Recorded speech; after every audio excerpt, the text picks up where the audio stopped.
Our client had been involved in a serious accident with a governmental entity fire truck. She was a day laborer in a catering truck.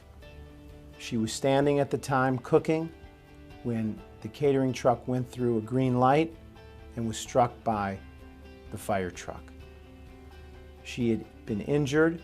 We said she was injured on the job. There was an issue as to whether or not she was really an employee. We were fortunate because the work comp carrier had picked up the work comp benefits under a loophole in the labor code, which basically said, we're not admitting that she's an employee, but what we're doing is we're picking up the benefits for her. So they started to pick up the benefits, but they weren't doing everything they needed to do for her. She got released from the hospital. And when she got released, they didn't know where to put her. Her husband and her 8-year-old son had lived in an upstairs apartment that was not handicap accessible. She is a paraplegic with massive injuries, and she has nowhere to go. I ended up filing for an expedited hearing, which means that in workers' comp we get to go to trial. The court was so outraged by the actions of the insurance company in this case that the judge actually ordered that the insurance company provide and find adequate housing for her, her son, and her husband for the rest of their lives. Also, I was able to get the judge to order all of the past rent to be paid to my client as well.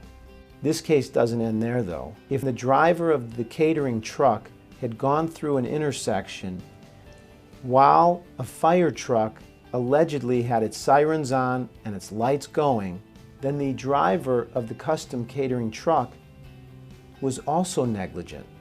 And if they were negligent, then my client, who they said was not an employee, would then be entitled to sue Custom Catering in a civil suit.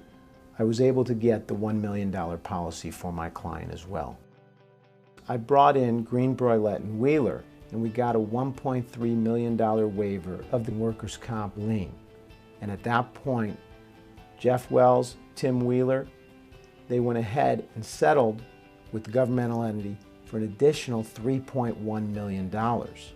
Throughout the litigation in the work comp case, I then established she was really an employee of the custom catering truck.